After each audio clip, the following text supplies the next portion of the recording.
I'd worked with Alan when I was 19 in Sense and Sensibility, and we'd always sort of remained in touch over the years. And so I was sent the script, and it had a sort of a cover letter saying, oh, this is something that Alan is directing. And I knew that Emma Thompson and Phyllida had had a really wonderful time when they'd worked with Alan before as a director. And so I was naturally really intrigued, and of course read it, and I just honestly loved the story. I really did just love the story, the simplicity of it, and the writing was very, very beautiful. And it was that, really.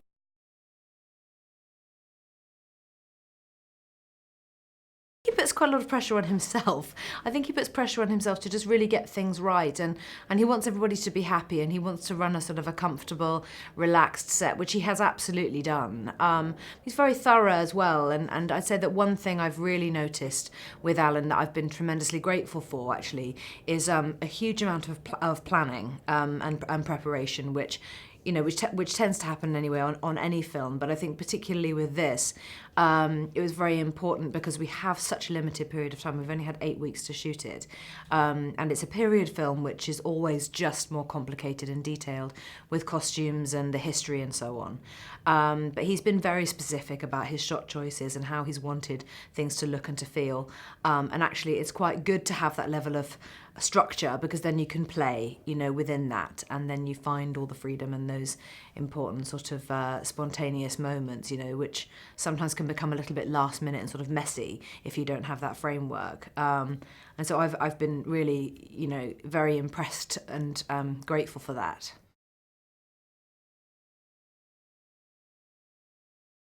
I play Sabine de Barra, and Sabine is actually the only fictitious character in the whole piece. Everyone else really did exist, and their characters are true to their story in the sense that every single individual and the name that goes with them really did exist and really did the job that they do, or played the certain role in King Louis's life that they do in our story. So Sabine is a complete invention on the part of Alison Deegan, the original screenwriter.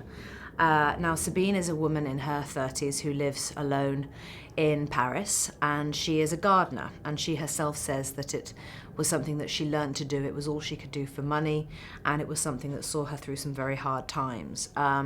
So she's a little bit of a loner in a way.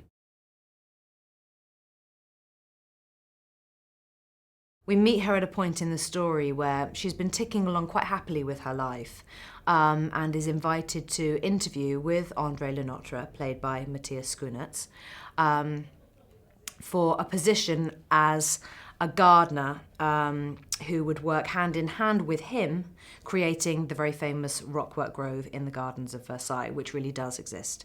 And he has constructed the rather rigid hedged portion of the garden. It's a very beautiful circular garden. It feels like an outdoor ballroom, or sort of an auditorium with a kind of central stage on a lower level.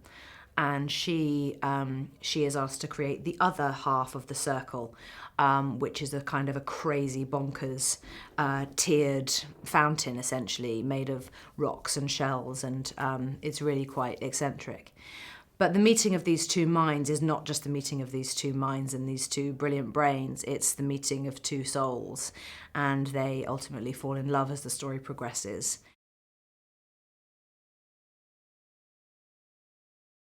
It has that wonderful quality, this story, where it gently sort of reveals to you as an audience member what has happened and is happening in these individuals' lives that mean that they're sort of kindred spirits, but you wouldn't think so. She has this kind of very eccentric, almost bohemian side to her, and he is kind of locked in this quite rigid, staid way of thinking. And of course they sort of unlock each other, and I'm always infinitely delighted whenever I read that in characters, because I think it is quite true to life, and I think that we all have the potential as people to disappear into a way of life and just to adjust and adapt to that, and before we know it, we go through the motions of life without remembering to live and breathe and laugh and all of those things.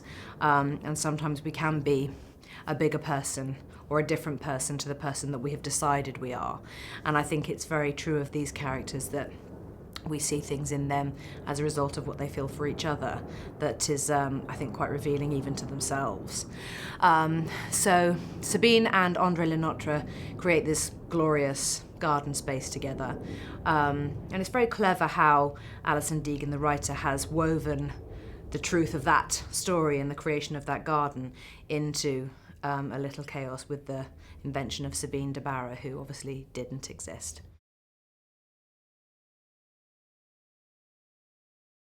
I haven't actually made a film in the UK since 2002, and it's 2013 now, so to me that feels just so special.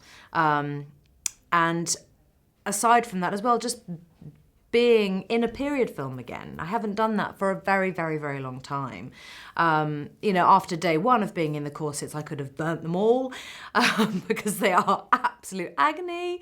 But you know, it's just been a really great experience.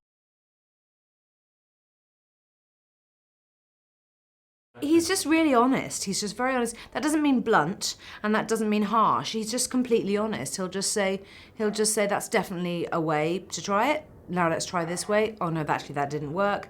What do you think? I mean, he's a very gentle soul, Alan, and he's incredibly kind. So there are no tricks, there are no sort of funny ways in which he directs in order to get an actor to do something without them realising that they're doing it. There's none of that stuff, which I don't ultimately think really works anyway. He's just very, very clean, simple, pure about the process. Which is just lovely, because then it becomes a very sort of open dialogue between everybody. And it's been wonderful to experience him now that I'm older. I mean, I'm 37 now, and I was only 19 when we did Sense and Sensibility, so, you know, we've definitely both changed, but I've probably changed a lot more than him and learned a lot over the years since then. And it's been really wonderful to bring those things that I've learned into this experience, just because I think I've been probably calmer, I think, as a person, and less nervous. I mean, I remember when I first met Alan Rickman, age 19, I wanted to collapse in a heap, you know, because his voice is so rich and so powerful that it can be really quite intimidating. And I've really realised on this film that he's just so not a scary person at all, you know, but, well, he's been playing Snape forever, so people think he's even more scary. You know, it sounds silly to say, oh, I haven't really noticed that we haven't shot this in France, because it sort of feels in a way as though we have. I mean, and yes, we've been filming within the M25, but we have such incredible palaces here, such beautiful stately homes, and we've been very fortunate to have access to some of those places. And James and Alan and Ellen Kuras, our DP, you know, they've just been so clever at making it feel like that opulent, decadent French world. And there will be little bits of CGI, so we absolutely get the sense of a Parisian backdrop. I'm a lover of gardens, not particularly a gardener myself, apart from my little herb garden outside the kitchen window.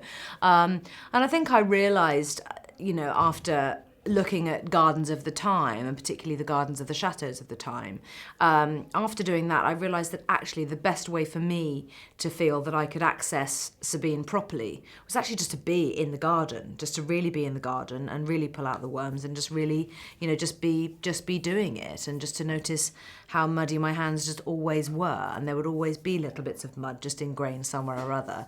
And I'm proud to say that every single night on this film, pretty much, I've gone home and have been digging out the mud, because it just has to live there in her. You know, I hope that people will really take from it what I take from it, which is that it's a profoundly gentle, moving, I think, love story set against an absolutely gorgeous, fascinating backdrop. And I think it's very eye-opening once again, I think, about love and change and people, and how life can throw different experiences at you when you least expect them, and certain things happen that you really didn't think could ever happen to you.